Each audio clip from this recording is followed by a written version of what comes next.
السلام علیکم۔ آج کا ہمارا ٹاپک ہے خیال کیا ہے، سوچ کیا شے ہے، اور آپ دیکھ رہے ہیں ہمارا YouTube channel literary information and every thing, ادبی معلومات اور سب کچھ۔ آج ہم اپنے ٹاپک کی طرف بڑھتے ہیں اور اس پہ بات کرتے ہیں۔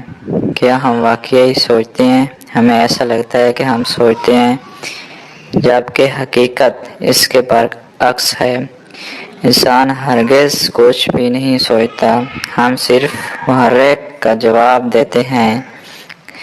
اپنی سوچ اصل میں ایک مردہ شے ہے۔ سوچ ذہن میں پیدا نہیں ہو رہی، یہ خود بخود وقوع پذیر نہیں ہو رہی۔ سوچ بحر ہے، یہ اندرونی نہیں محرک بحر ہے۔ یہ بہت پیچیدہ سوال ہے۔ آئیے پیاز کے چھلکے کی تہ اتارنا شروع کرتے ہیں، دیکھتے ہیں آخر میں کیا بچتا ہے۔ نظریہ ارتقاء کی بات شروع ہو تو بہت سے ایسے لوگوں کے دل کو ٹھیس پہنچتی ہے جو اپنے خیال میں آدم و حوا کو آسمان سے زمین پر اترتا دیکھتے ہیں۔ اللہ تعالیٰ کی عادت مبارکہ میں تصوراتی بناوٹ نہیں۔ اللہ فکشن کو نہیں، حقیقت کو پسند کرتا ہے۔ وہ عالم ہے، سب سے بڑا عالم۔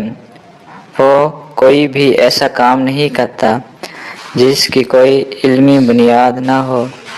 بندر سے انسان بننے کے عمل کو نہ بھی مانا جائے تو یہ بات پھر بھی طے ہے کہ قرآن کہتا ہے انسان پر ایک طویل عرصہ ایسا بھی گزرا ہے جب وہ کوئی قابل ذکر شے نہ تھا۔ اگر وہ ہمارے جیسا ہی کوئی انسان بھی تھا تو لازم امر ہے کہ جانوروں کے قریب تر زندگی گزارتا تھا۔ ہماری خصلتیں بھی اس امر کی شہادت دیتی ہیں۔ ہر انسان میں کسی نہ کسی جانور کی صفت ہوا کرتی ہے، جیسے کوئی بھیڑیا صفت شیر کی طرح بہادر، لومڑی کی طرح چالاک اور سانپ کی طرح خطرناک ہوا کرتا ہے۔ اس اولین دور کے انسان میں عقل و فہم نام کی کوئی شے نہ تھی۔ ارشاد باری تعالیٰ ہے، ہم نے تمام جانوں کو بخل پر حاضر کیا۔ یہ کون سا بخل ہے جو انسان سمیت ہر زندہ شے میں حاضر ہے؟ ہر قیمت پر اپنی جان بچائے رکھنے کی جبلت سب سے بڑا بخل ہے کہ کوئی مرنے پر آمادہ نہیں۔ آغاز ہو تو ہر طرف موت کی بادشاہی تھی۔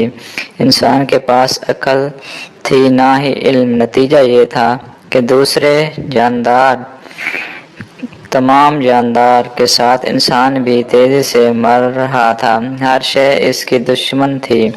کبھی سانپ نے کاٹا تو کبھی کسی کھائی سے نیچے جا گرا، کبھی درندوں نے چیر پھاڑ کر رکھ دیا تو کبھی پانی میں ڈوب مرا۔ پھر ایک دن اس نے مرنے سے انکار کر دیا۔ میں نے سے 99 انسان پہاڑ سے گر کر مرے، لیکن آخر انسان نے موت کے شدید ترین تیز ہوتے محرک کو جواب دیتے کر دیا۔ نیچے ایسا کیا ہے کہ جو جاتا ہے واپس نہیں آتا۔ اسے پہلی بار خوف کے سرد احساس سے شناسی، میں ایسا نہیں کروں گا، مجھے سے پہلے والے کو رہے ہیں۔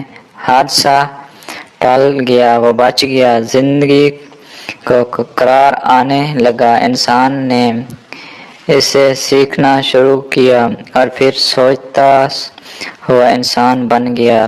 ہزاروں سال گزرتے چلے، محرک کی تعداد بے انداز بڑھتی گئی اور اس کے رد عمل میں جواب بھی بڑھتا گیا۔ نسل در نسل یہ معلومات یہ شفٹ ہوتا رہا۔ کچھ چیزیں سے بہت اور سا علم طور پر بھی انسان کی نسل کو آگے منتقل کر رہا تھا، جس کے نتیجے میں انسان ہرگز گزرتے دن کے ساتھ مزید سوچنے والا بنتا چلا گیا۔ اس دوران خالق کائنات نے آسمانی کتابوں کو انبیاء، رسولوں اور پیغمبروں کے ذریعے اتارا۔ انسان کو وہ سکھایا جو وہ جانتا نہ تھا۔ محرک کا جواب تو جانور بھی دے رہا تھا۔ ہرن شیر کو دیکھ کر بھاگ رہا تھا، مگر انسان کی قابلیت اور تھی، اس میں شعور تھا۔ اِنَّا خَلَقْنَا الْإِنسَانَ مِن نُطْفَةٍ أَمْشَاجٍ نَبْتَلِيهِ فَجَعَلْنَاهُ سَمِيعًا بَصِيرًا۔ بے شک ہم نے انسان کو ایک مرکب بوند سے پیدا کیا، ہم اس کی آزمائش کرنا چاہتے ہیں، پس ہم نے اسے سننے والا، دیکھنے والا بنا دیا۔ صرف زمینی محرک سے آدمی کبھی انسان نہ بن سکتا ہے، اس لیے اللہ نے کتابیں اتاری، انبیاء بھیجے۔ یہ نسل انسان کے استاد تھے، انہوں نے انسان کو اللہ کی کتابوں سے اچھے برے کی تمیز سکھائی تاکہ انسان کو آزمایا جا سکے کہ کون اچھا ہے اور کون برا ہے۔ یاد رکھنے کی بات ہے کہ معاشرہ وجود میں لانے کی طاقت صرف اور صرف آسمانی مذہب میں ہوتی ہے۔ اگر الہامی مذہب نہ آتے تو معاشرہ کبھی وجود نہ پا سکتا تھا۔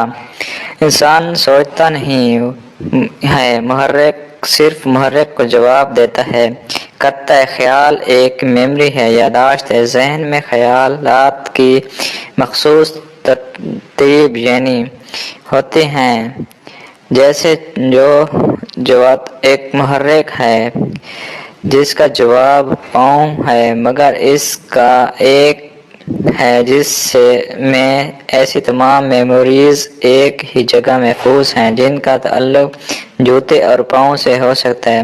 موچی ہے، چپل ہے، بوٹ اور تسمے ہیں، شو پالش اور جوتے بنانے والے کمپنیوں کے اشتہارات ہیں۔ جوتا ٹوٹ جاتا کا کوئی واقعہ بھی اسی میں ہے۔ اس طرح جوتا ٹوٹ جانے پر جس جگہ وقت نہ پہنچ پانے کی وجہ سے ندامت ہوتی تھی، اس خیال کا اس جوتے کے خیال کے پیٹرن سے جڑا ہے۔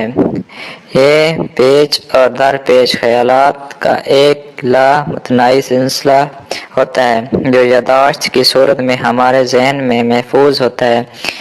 ایک عام سے جوتے کا محرک آپ کو خیالوں کے سمندر میں غرق رکھنے کو کافی ہے، اور ہمارے ارد گرد اربوں خربوں محرک